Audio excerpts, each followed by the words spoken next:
Okay, so we've been talking about, or we started talking about in this sort of chapter here, KSP. KSP is the solubility product. Again, it is basically an equilibrium for things that are, for the most part, insoluble based on solubility rules. Um, so if you look at for something like, say, silver chloride, which, based on our solubility rules, we assume is being insoluble. But even things that are technically sort of insoluble based on solubility rules, everything has some degree of solubility. And these things that are typically insoluble will set up an equilibrium in solution, although majority of what we see is a solid. Um, we will get this sort of equilibrium that sets up. And for these type of situations where we have these sort of salts, if you will, that are basically insoluble, we can write really an equilibrium expression for it. And just like any other equilibrium expression, it would be our products over our reactants. But the way that these sort of KSP guys are pretty much set up is exactly how I wrote it here. They're set up always written in terms of the equation. We always have solid on the left-hand side of the arrow, our reactants, and pretty much our aqueous ions over here on our product side. And what that means is, typically speaking, when you are dealing with something like KSP, you pretty much don't have any reactants that are in there. So it's usually just the products. We again do it the same way as we do anything else. So if there's some type of 2-to-1 relationship or 3-to-1 relationship in terms of how many ions you get, again, those things would, just like a normal equilibrium, essentially end up there in the equilibrium expression, just like we normally would. So again, KSP basically again stands for solubility product. It's really the equilibrium constant for things that are essentially insoluble. And when we do calculate things like the concentration of these ions and stuff like that, we do see a very small number in terms of the values that we get in most cases. And that means that for the most part, they do stay together here. So when we look at KSP values like we did, I think, in that table, there are usually very small values.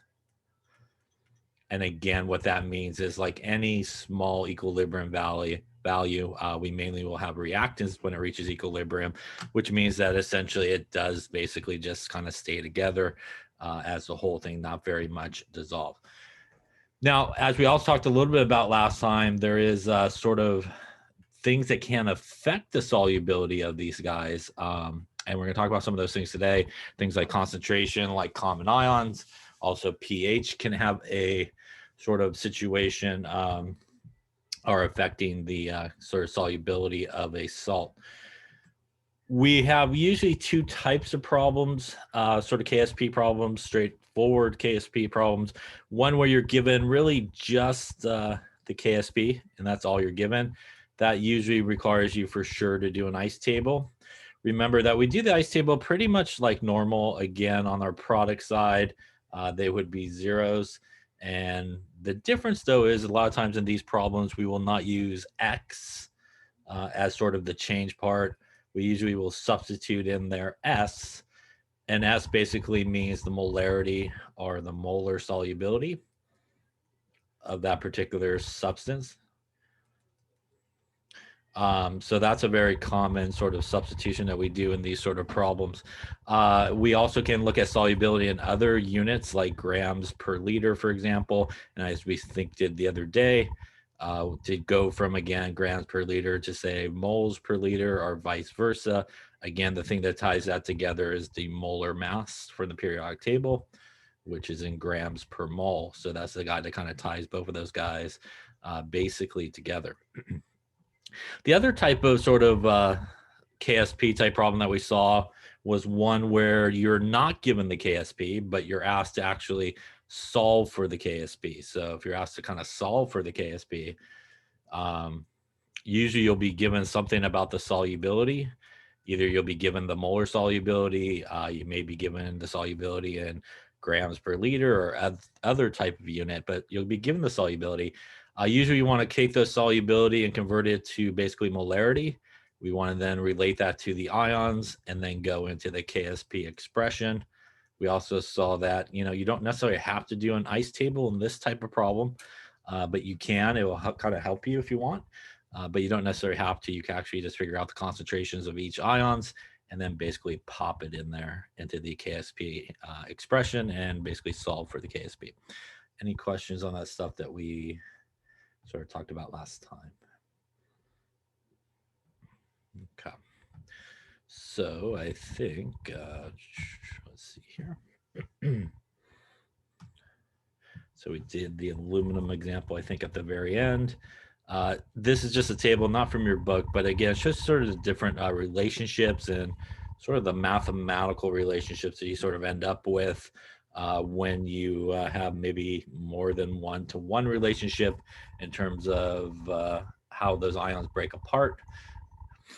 And again, remember, also kind of important and something that's in terms of the math part of it that people oftentimes screw up on is the idea that, if it does break apart, say into something like 3s, for example, I think is what we had with the aluminum example. When you go to, say, cube it, you want to make sure that you cube not just the letter like the S, but you do cube the number part. So it's very common people sort of miss that part of it when they're doing it. So can we use Ksp values to help us decide, between a set of sort of ions and stuff like that, or a set of salts, which one might be more soluble, which one might be less soluble? And the answer is yes and no. So in certain cases, if we are comparing salts that basically break apart into the same number of ions, which means, for example, they break apart into 2 total ions or 3 total ions, then you can use the Ksp values to help you compare them. So if we look at the example here, we have silver iodide. And again, when silver iodide breaks apart, it breaks apart into 1 silver ion and 1 iodide ion. When we take copper 1 iodide, when that breaks apart, it breaks apart into 1 copper ion and 1 iodide ion. And when we take something like calcium sulfate, when that breaks apart, we get 1 calcium ion and we get 1 sulfate ion, basically. So in each of these cases, everybody here broke apart into 2 total ions. And in that particular case, really mathematically speaking, what's going to happen when you solve for it is you're going to do basically the same math. So it's kind of the same sort of stoichiometry between all of them. So we can, in this situation, because they do all break apart into the same number of ions, use the Ksp values to actually figure out which one we would expect to be more soluble, which one we would expect to be less soluble. How would we determine that? Well, so if the Ksp value is large, what that means is when we reach equilibrium, we expect to have mainly products. And again, if the Ksp is small, when it reaches equilibrium, we would expect to mainly have reactants.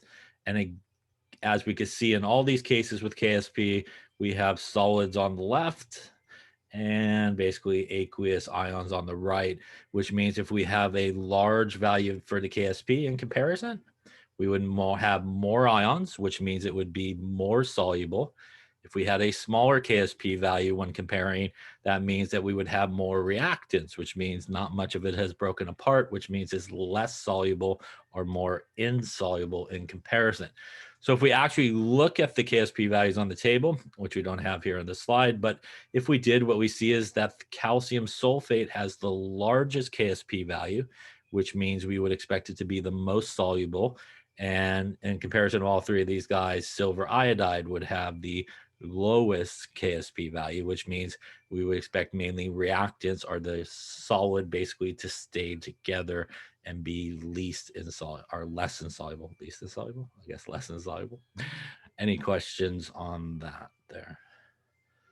So one answer is you can definitely look at the Ksp values, you can definitely use them to compare, but there is a very important aspect of that is when you're comparing, it kind of has to be apples to apples in that sense. You have to have the exact same number of ions on the product side in order to do that.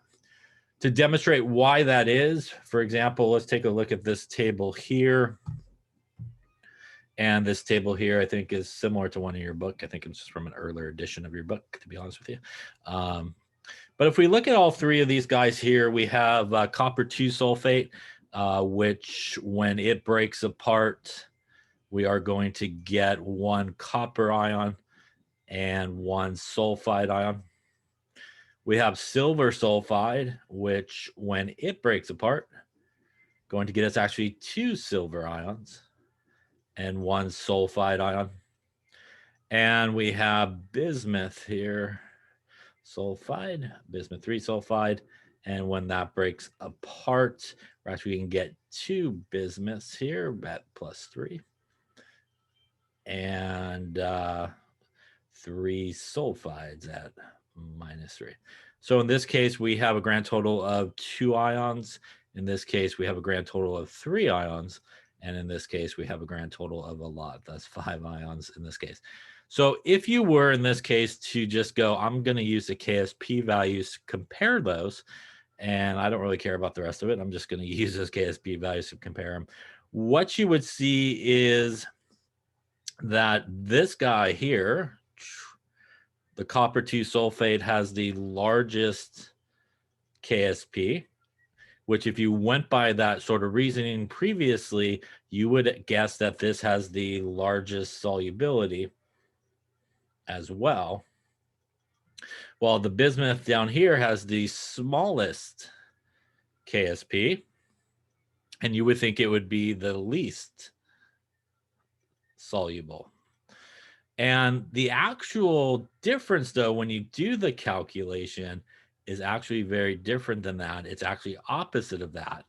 And what we see here when you actually do the calculation, like an ice table and the S's and all that good stuff, we actually see that it is not actually this guy that has the largest solubility. He actually has the least in terms of the solubility, while this guy is much more soluble down here, even though his Ksp value doesn't agree.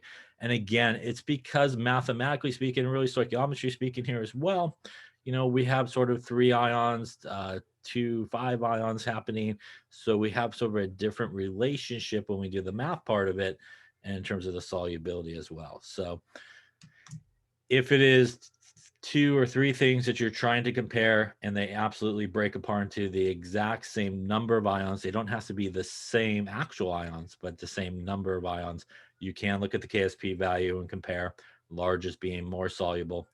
If they do not break apart into the same numbers of ions like we see on this particular example, you do have to actually do the calculation. So you have to lay up an ice table and basically do the calculation like we talked about. Any questions on that there? Could you just explain, like, so how is the Ksp connected to the solubility if, you know, if we look on the left and you're talking about how we think that the largest Ksp would be the top one, but it's not because the solubility is actually the largest on the bottom one? Does that make Right. sense? So for example, just math wise, we look say at this silver sulfide here. You know, if we were going to sort of figure out the solubility of this, we would do our normal sort of calculations. These guys would be zeros, right? This would be plus 2s. This would be plus s. That would give us 2s and also s here. The Ksp expression for that guy would be the concentration of silver. And then we got to square it because of the coefficient that's there, and times the S2 minus, which means that when we put this in, we get 2s squared times s is equal to, what is that value there? 1.6 times 10 to the minus 49. That's then going to give us 4s cubed, right? Is equal to 1.6 times 10 to the minus 49. And obviously we would divide that out, and you should obviously, I hope, end up with this number that's down here. But the difference between, if we just get to this part, when we divide it over, for example,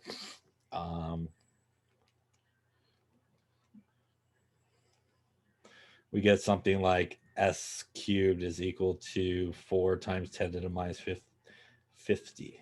What we're going to do at this point is actually take the cube root in this particular case of that number. And that's going to be different than when we come over here and we take our, say, copper 2. I'll just do the back part of it over here. This would be 0, 0. This would be plus S, plus S. This would be S and S. This essentially would give us the Ksp is Cu2 plus and S2 minus, which means essentially we get S squared is equal to 8.5 times 10 to the minus 45.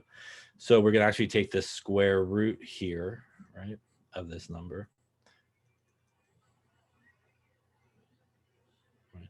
And what that's going to give us is, just mathematically speaking, right, we take the square root, we're actually going to get a sort of larger number, right, than if we take like the cube root over here. So mathematically, because these guys really don't break apart into sort of a one-to-one relationship, these extra coefficients and how they break apart, you know, affect sort of the solubility.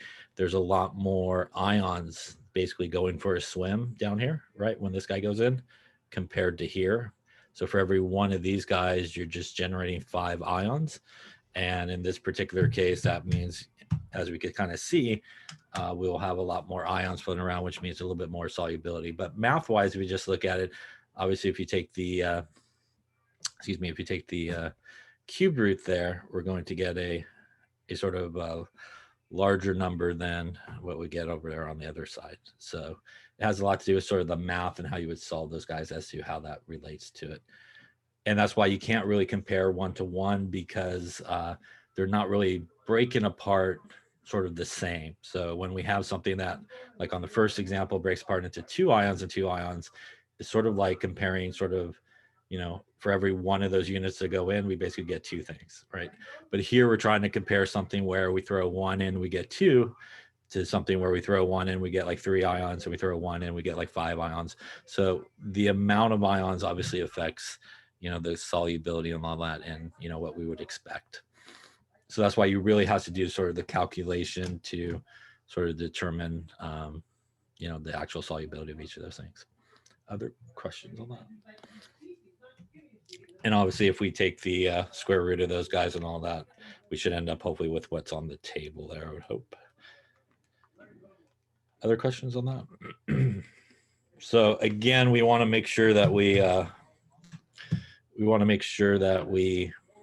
I put the right number there, that you always do the calculation where you're not comparing things that break apart into the same number of ions, again, because it's really not the sort of apples to apples comparison, because you're not producing, you know, sort of a one-to-one relationship in comparison of those 2 things.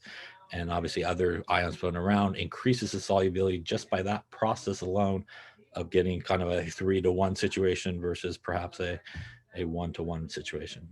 Other questions? So let's then talk about some other things that do affect solubility. And one very important thing that affects solubility is what is known as the common ion effect.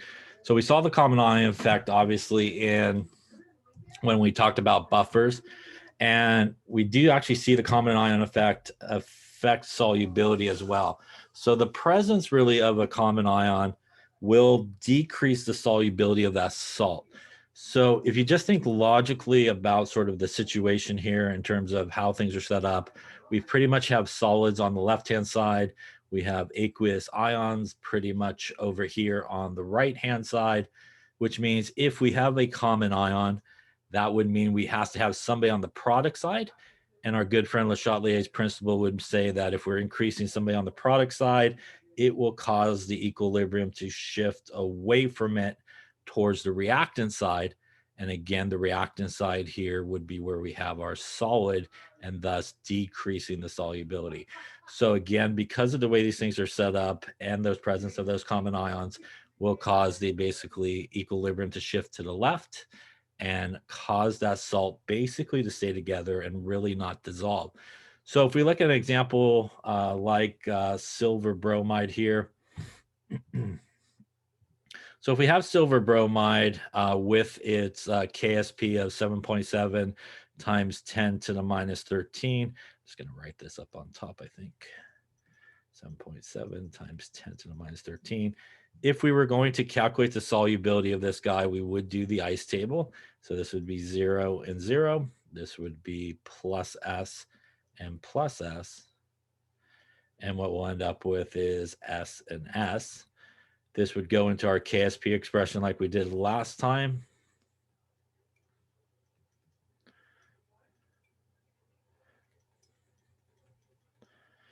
Putting that in gets us S squared is equal to 7.7 times 10 to the minus 13, which means if we take the square root of it, we end up with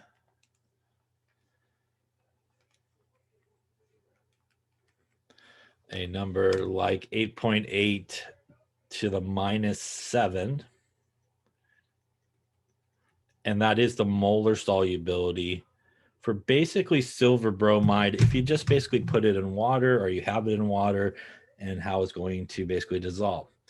Now, what happens if we take the same silver bromide solution, but we put it not just in water, but we put it in with some sodium bromide?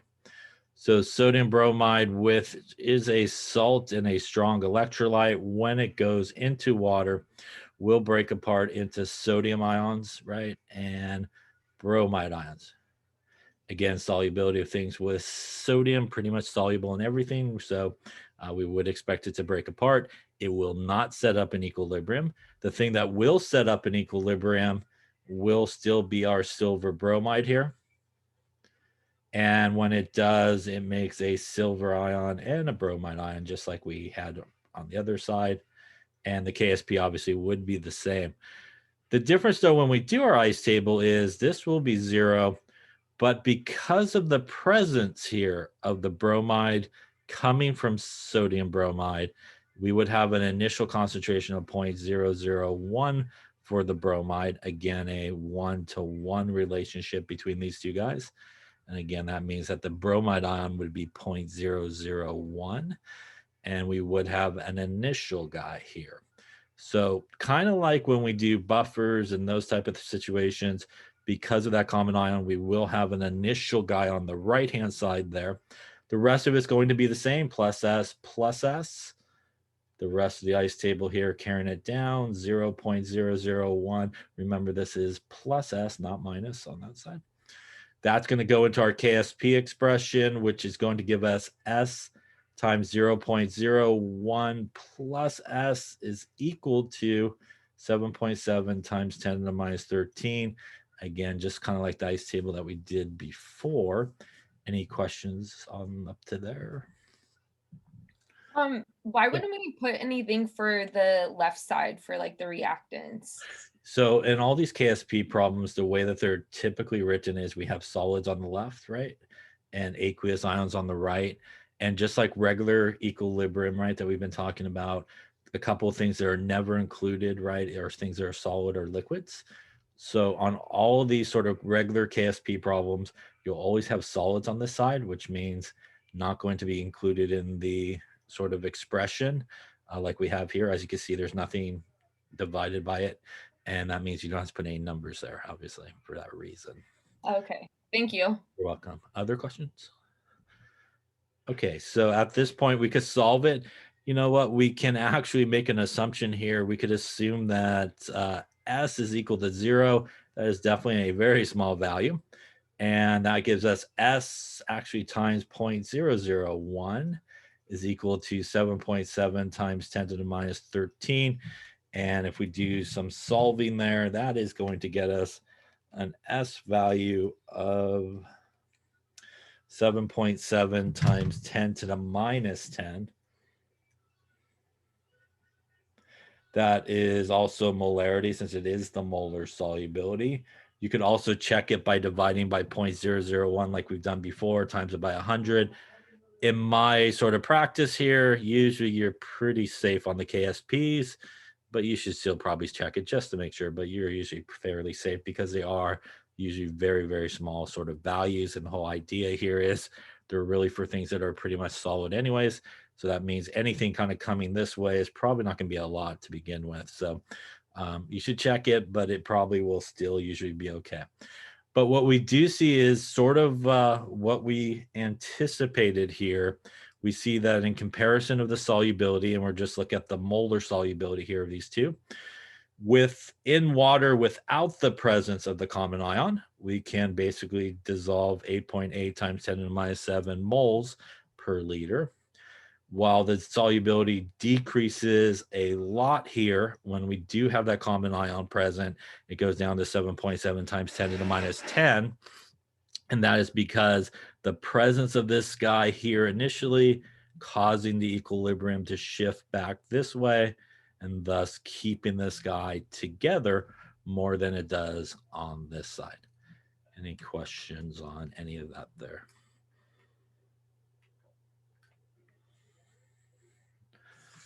Okay, so why don't you give one a go here and see what you come up with. The Ksp of silver chromate is 9 times 10 to the minus 12. What would be the solubility of this compound in a solution that already has 0.1 molar? Let's go with, we'll do molar solubility here. So you can do molar solubility. All right, so take a couple minutes, see what you come up with, and we'll talk about it. Case for silver chromate, we want to know what is the molar solubility. If it was already in 0.1 molar potassium chromate. So we actually have a couple of things going on here. Obviously, we have the KSP. So when you see that, that's sort of what you want to base your equilibrium on, because that obviously means this guy really is a solid.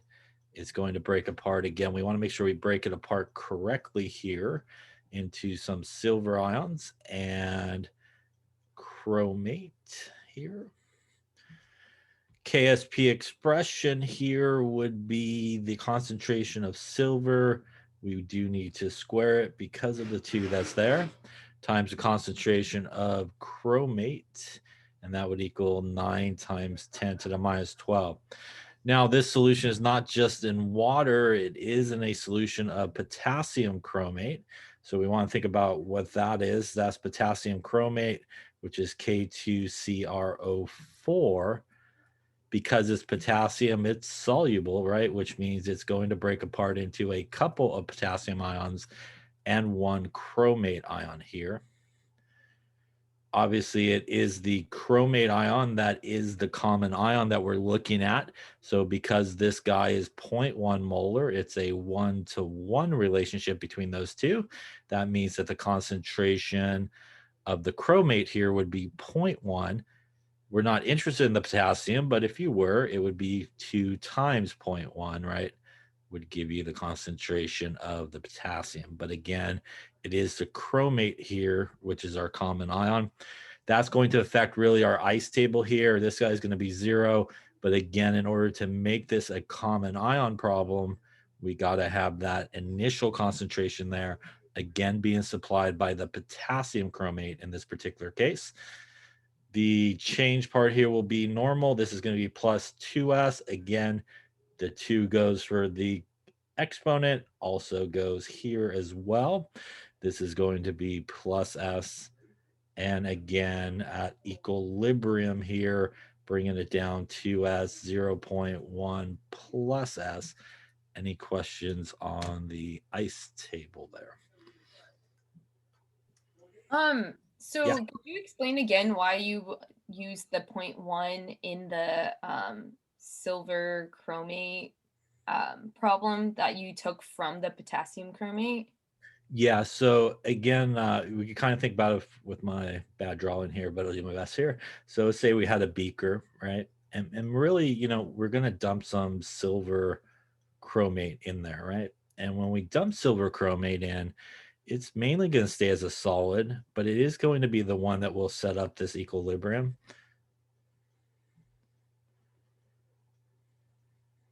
And hopefully stay in the beaker. But the next thing that we're also going to dump in there with it is the potassium chromate. So we're going to take some of that, get this out of my way here. We're going to take some of the potassium chromate, and we're also going to dump it in. The difference, though, is when we dump that potassium chromate in, we're going to produce some potassium ions floating around and then some chromate ions floating around, which means what we see is it will 100% break apart into those ions.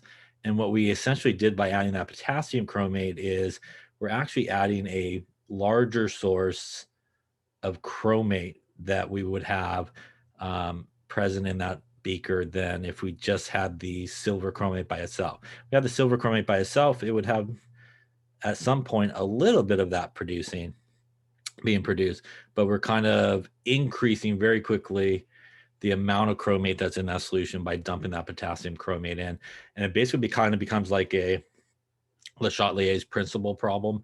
It's essentially like adding more chromate to that, which is going to hopefully force the equilibrium back this way.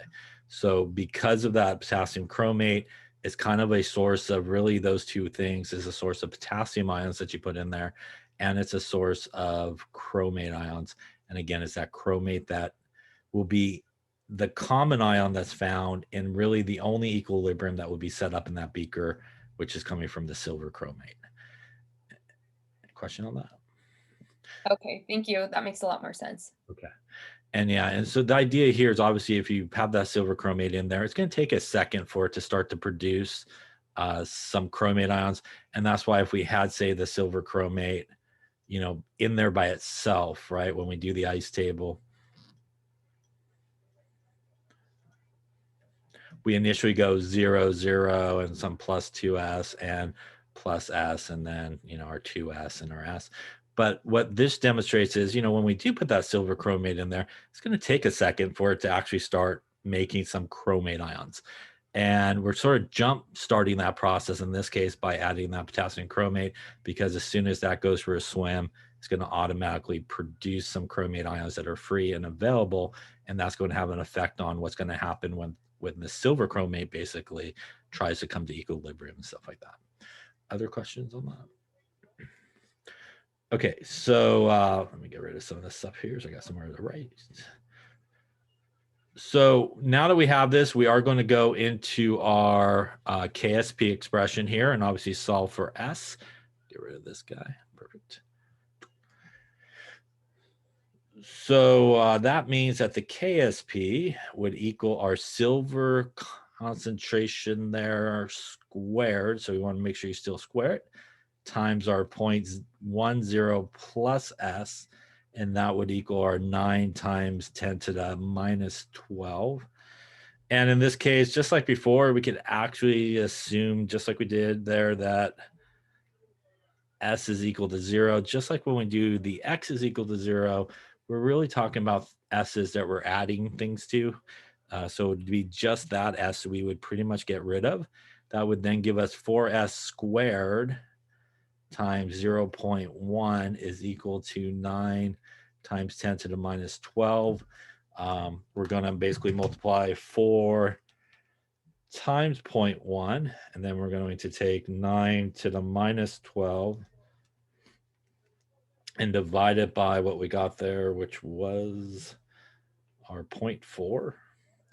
And we then want to make sure that we don't drop my pen. There we go.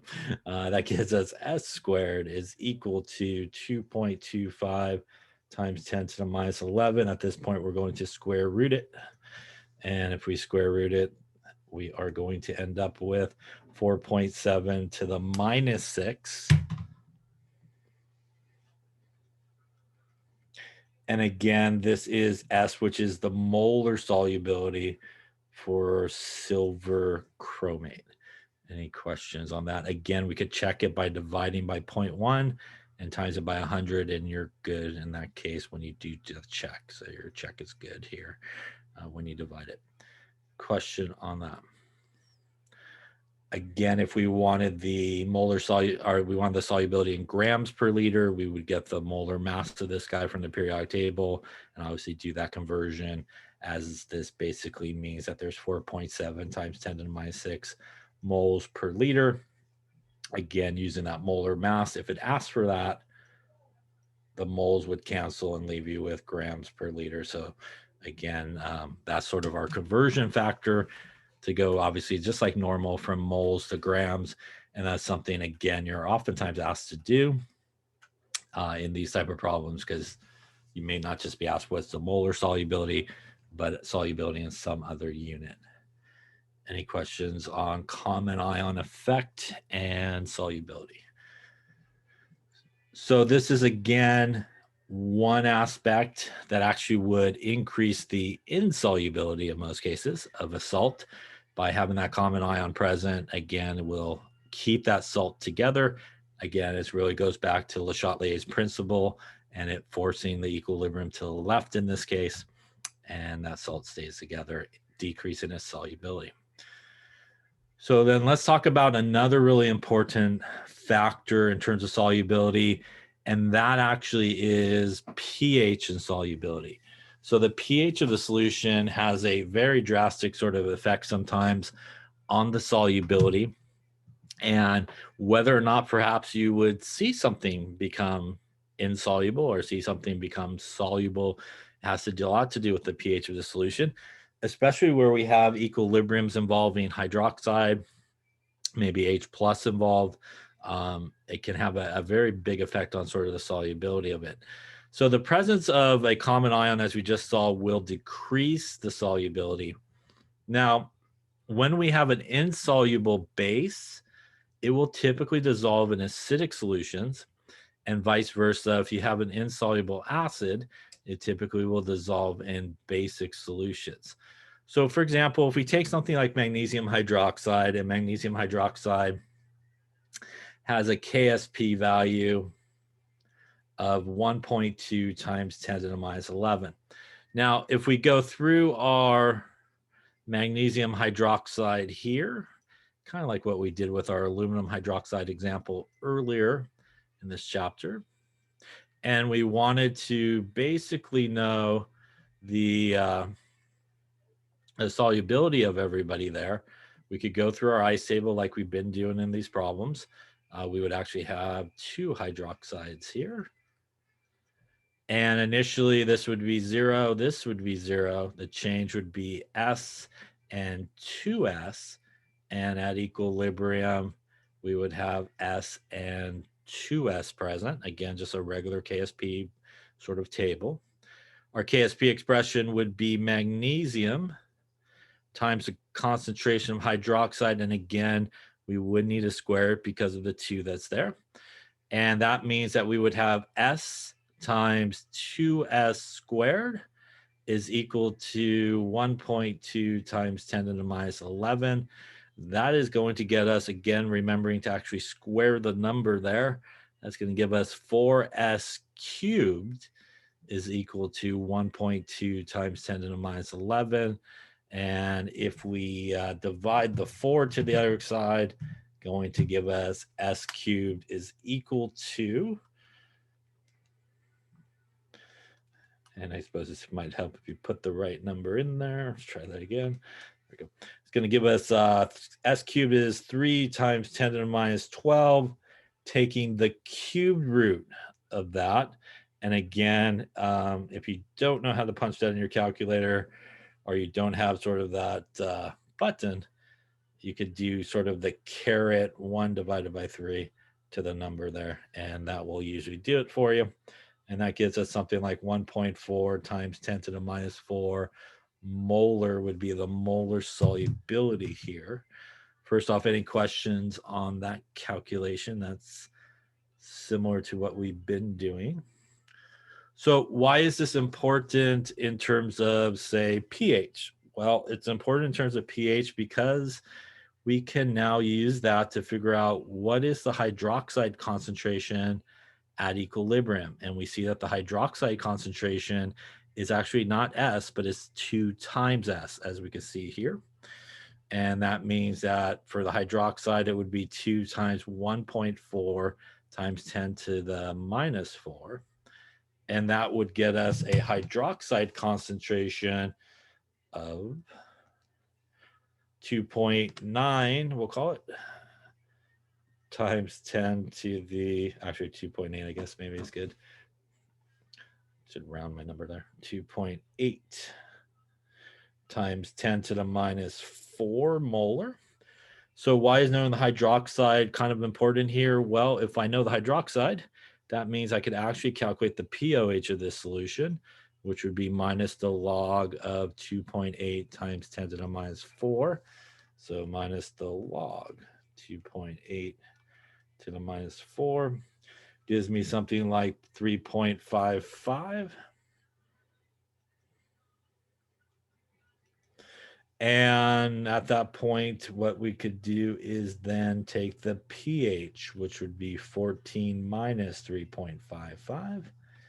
And that tells us that if we have this solution sitting here, we have a pH of about 10.45.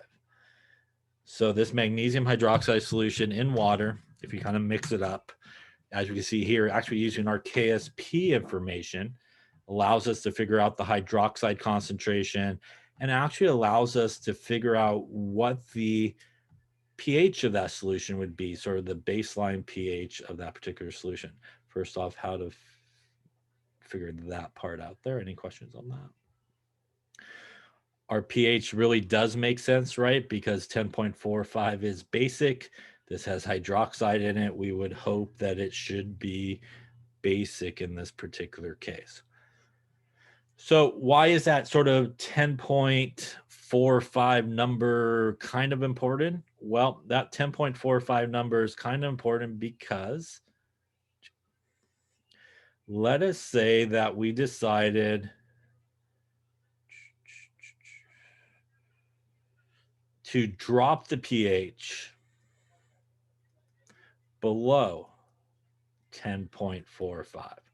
So if we lower the pH below that 10.45 number, which is where the pH of this solution is sitting, what that means is when we lower the pH, we're going to increase the H plus concentration and also going to decrease the hydroxide concentration. So what is that really going to do? Well, in order to lower the pH, I probably have to add an acid, right? So I'm probably going to dump some acid in there to lower that pH. When I dump acid, acids are usually a source of H plus, which is why the H plus concentration goes up. And when I add H plus to this reaction, the H plus and the OH minus have a very high affinity for each other. The H plus and the OH minus will essentially come together and make water. So what are we really doing at this point when we add the acid to this equilibrium? We're essentially removing hydroxide, right? So we're essentially removing hydroxide. And when we remove hydroxide, that means that the equilibrium will shift to the right, towards the side we're removing it from. So it will shift to the right. And why is that important? Well, to the right are ions, which means this will increase the solubility of magnesium hydroxide. Again, we're essentially adding H plus. That H plus will react with the OH minus. That's going to form water. That's essentially like reaching into that beaker and grabbing out hydroxide. And when we do that, that's going to cause the equilibrium to shift to the right, to the product side, and thus cause magnesium hydroxide to continue to dissolve. And that's why it says up there that insoluble bases will dissolve in acidic solutions. And this is why it does that, because when we add acid and make it acidic or more acidic, we're increasing that H plus, we're decreasing the hydroxide, causing the equilibrium to shift to the right. Question on that there. So what would happen if you decided, well, let's just go the other way, right? What do I care about kind of going, putting more acid in there? Let's just decide that you decided to increase the pH above 10.45. How would you increase the pH above 10.45? Well, you probably would add some more base. When you add more base, what you're essentially doing is adding more hydroxide. Hydroxide concentration. You're basically increasing the hydroxide concentration. So by doing so, if we look at our equilibrium, you would in this case be adding more hydroxide to this. And again, Le Chatelier's principle is going to tell us that because you're adding more things to the right-hand side, that should cause the equilibrium to shift away from that. And it should shift to the left in this case. And what does that mean in terms of solubility of our magnesium hydroxide? If it shifts to the left, we have now formed more of the magnesium hydroxide solid, and that would definitely decrease the solubility of it.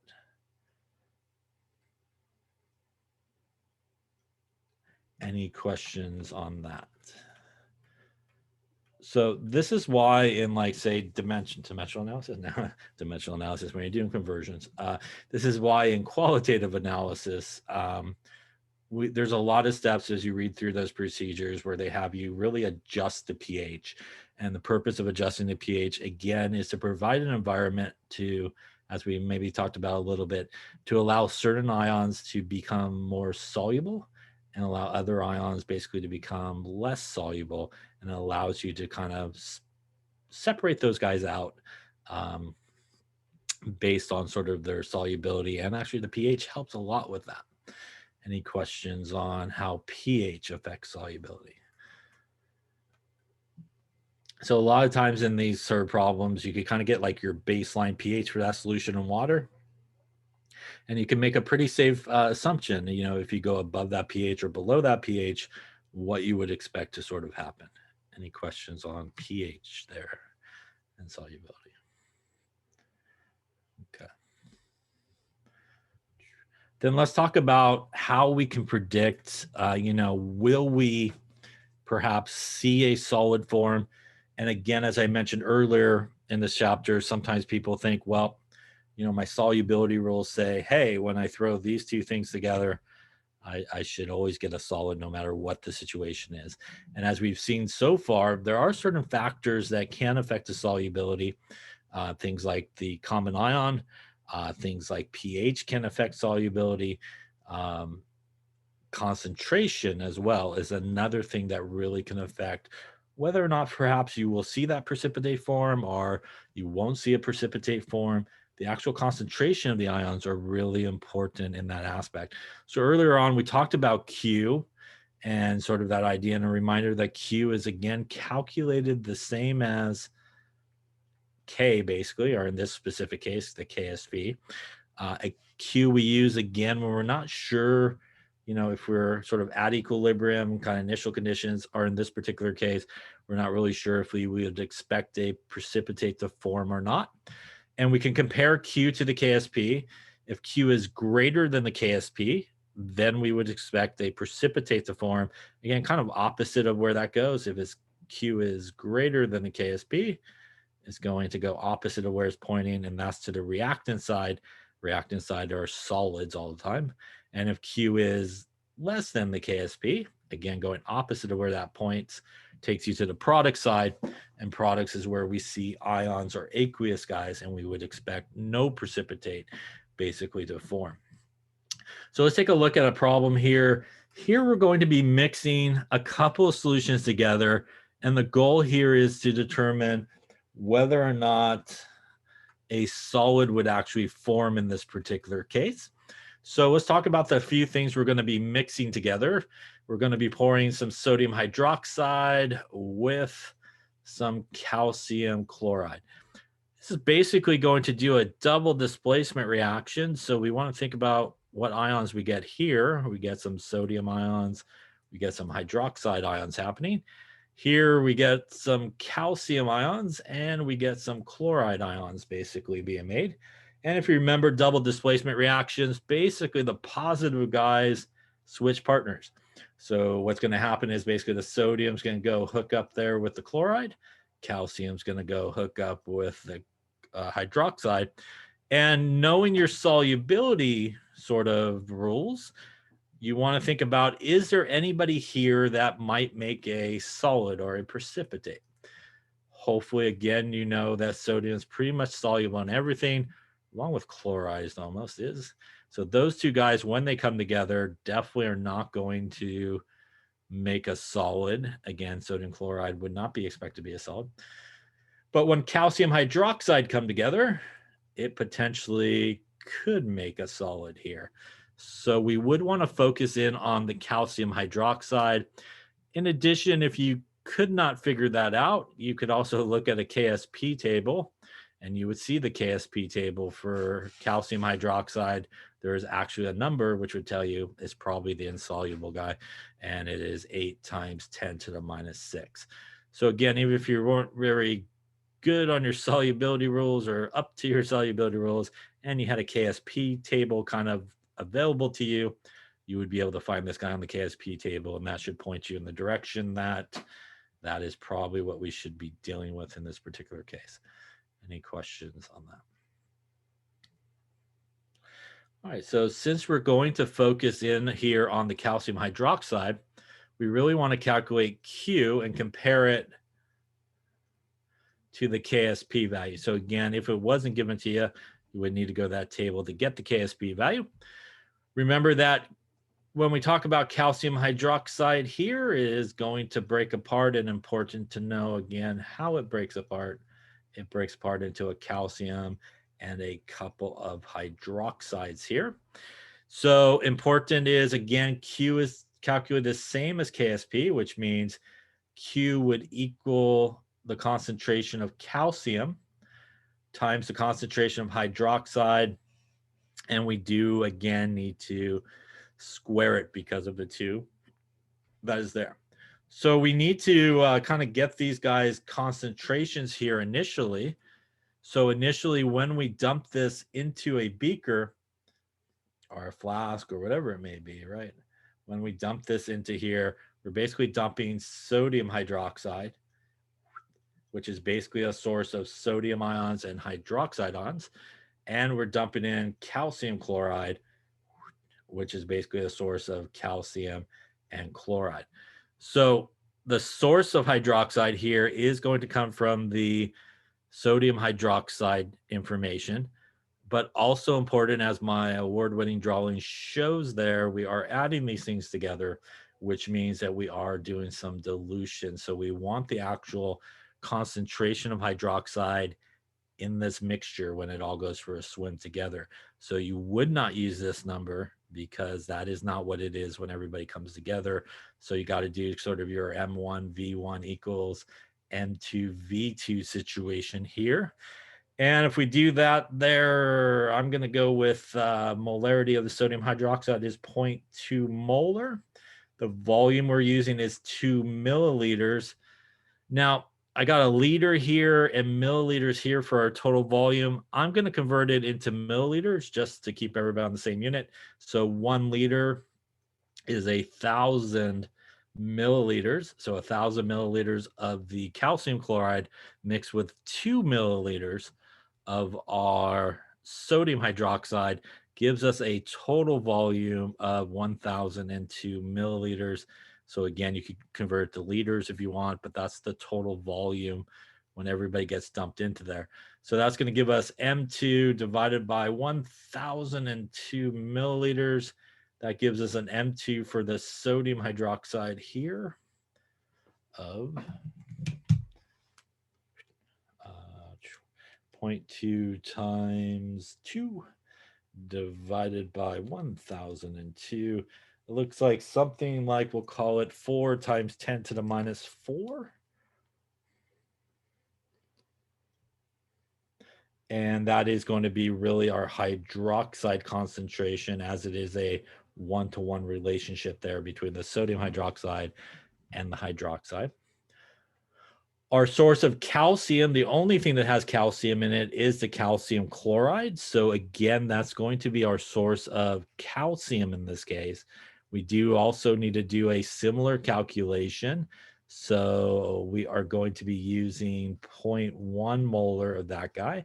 Again, I'm just going to convert it to milliliters. So we're going to use 1,000 milliliters, which is 1 liter of it, equals our M2. And again, our total volume is still going to be 1,002 milliliters in this particular case. That gives us 0.1 times 1,000 divided by 1,002. And that will get us, oops. If I didn't hit clear, that will give us something like, oh, I don't know. We'll go with, we'll go with 0.1 on some rounding there. So basically 0.1 molar. And again, that is basically going to be our calcium concentration because it is a 1-to-1 relationship between the calcium ion and the calcium chloride. Any questions on how I got any of those numbers or anything? Okay. So now that we have really our initial concentrations of each of these guys, we basically could go right into our Q. So our calcium, which was 0.1, our hydroxide, which was 4 times 10 to the minus 4, not forgetting to square it. And that is going to get us a number, I assume, times 4 to the minus 4 squared. Looks like 1.6, a lot of zeros there. I think that's minus 8, I think. So 1.6 times 10 to the minus 8, which is our Q value. Any questions on that calculation? I have a quick question. Sorry. So when you're doing M1 times V1 equals M2 times V2, did you, after you did the like first calculation, did you convert it back into liters or did you keep it as milliliters? So you're talking about up in this conversion here? Yeah. So in this conversion, when you're using the dilution equation, you could do one of two things. You could either do the volumes in liters on both sides, or you can actually keep it in milliliters on both sides.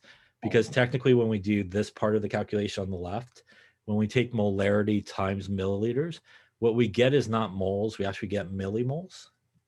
And then because we're dividing the milliliters from the right back over, when you divide millimoles by milliliters, the millis cancel and you end up with moles per liter, which is molarity.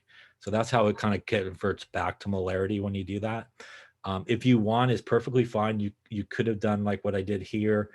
You could have made that like 0.002 liters and kept this as 1 liter on that side, and you'll come out with the same number. So because if you keep both of the volumes in this sort of formula in milliliters, it works out okay in that case because of that situation here.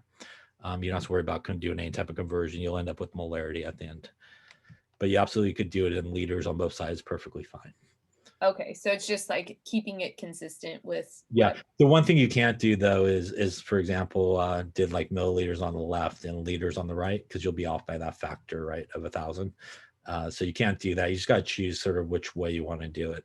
And there's nothing wrong with doing milliliters times molarity, as long as you remember that when you do that, you don't get moles, but you do get that millimoles, which means if you want molarity at the end, you need to divide not by liters in this case, but by milliliters, so that those milli kind of prefixes cancel each other out. And that gets you back to moles per liter. Other questions on that? Okay, so at this point, what we got going on is we have the Q value, we have the Ksp value given to us up here. So we want to compare them. So in this particular case, Q versus Ksp, it looks like our Q value is actually less than our Ksp value. 10 to the minus 8 is a smaller number than 10 to the minus 6. So that what that tells us is because it is less, it will go the opposite way if you want to think about it that way. And then in terms of the reaction, the opposite way is ions. There would be no precipitate made here, because the Q is less than the Ksp value. Questions on that? So this is a very good demonstration of what I was kind of saying not too long ago. that even though we look at solubility rules and we sometimes always think based on solubility rules, it says it's going to be a solid, it's going to be insoluble. No matter what the situation is, I'm just going to dump those things together. I should definitely get a solid. And what we see here is that's not always the case. And it has a lot to do in this particular case because of the concentrations of the ions. So those three sort of things are really important in terms of solubility: the pH, common ions being present, and the actual concentration of the ions that are floating around in that solution, as to whether or not, things will sort of follow those solubility rules. So again, a lot of times in like 1A and whatever that other class is, 3, I guess. A lot of times, we think about those things as like definites, always going to happen no matter what the situation. But there's a lot of situations where you might not see what you expect to happen because things like concentration aren't good, or maybe pHs are off and things like that. Any questions on these different factors that really do affect solubility here?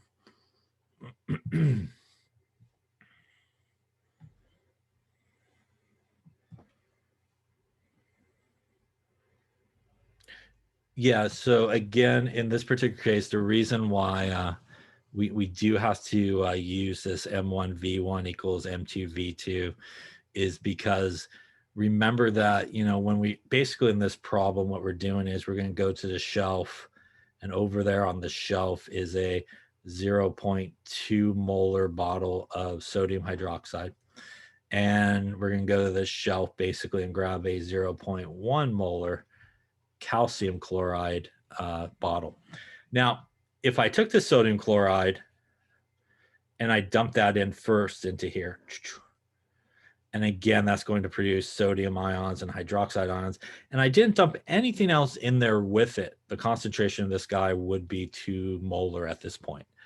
The problem is, though, in this particular problem, we didn't just have that guy alone in there. We then went and dumped this guy in there, which is basically going to give us our calcium ions and our chloride ions. And it had a concentration of 0.1 molar. At this point, we are most likely going to give it a mixy, shaky, maybe not so much shaky, but we'll do a mix on it. And what we're essentially doing when we do that is the total volume of that solution went from 2 milliliters, and then we added 1,000 milliliters to a grand total now when everybody's mixed together to 1,002 milliliters. And remember that as we change the volume of a solution, the molarity changes because it is moles of solute divided by liters of solution. So when we mix multiple solutions together, we're changing the bottom part here, and that means that the molarity is really changing, and we're ultimately doing a dilution in this case.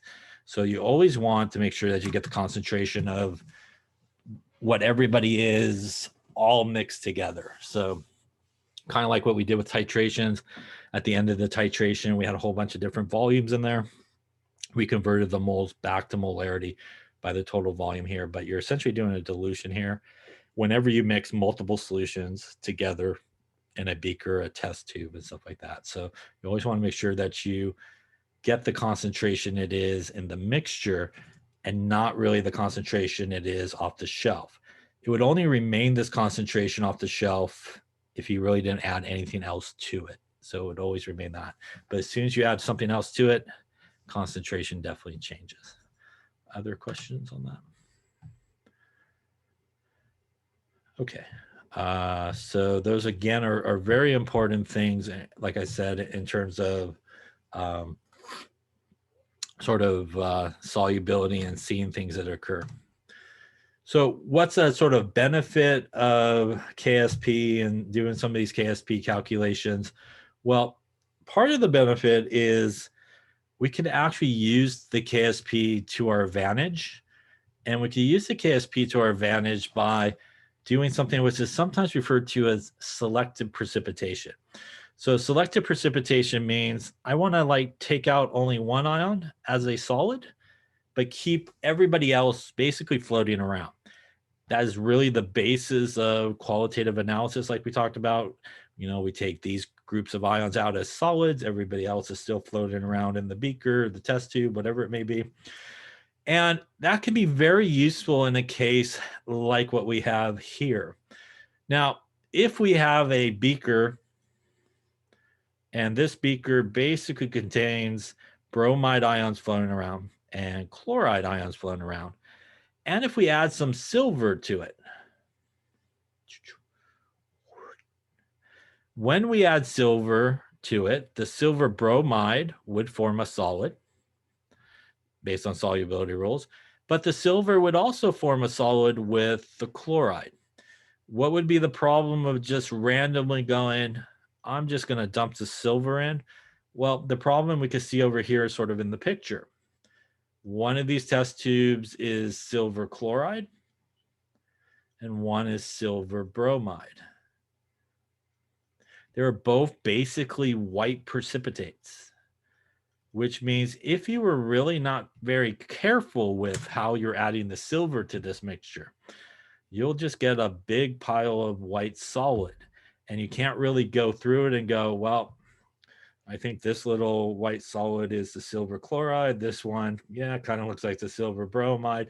There'll be really no way to distinguish between the two solids, you know, which one is really the silver bromide, which one is really the silver chloride.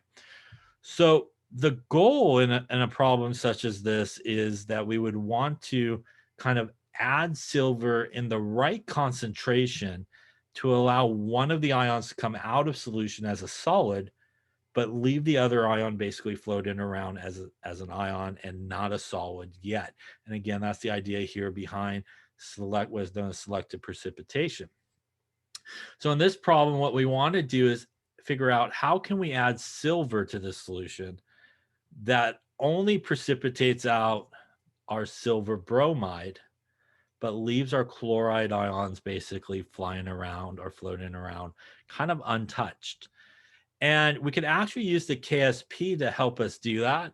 So if we write our Ksp expression here for silver bromide,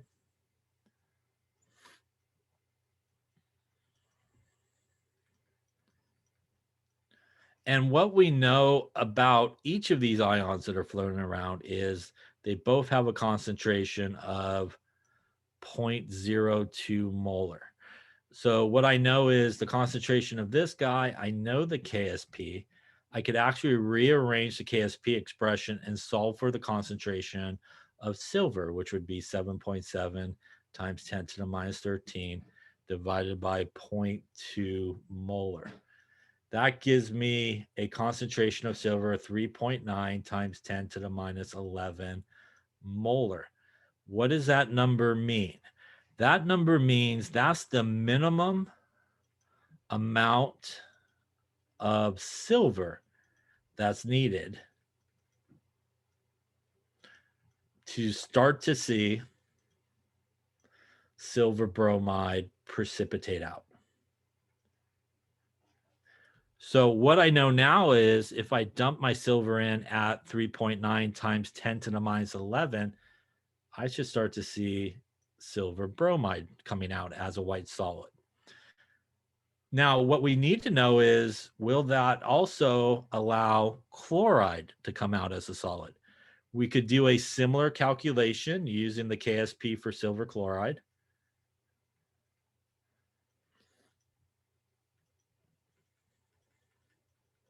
Again, solving for silver.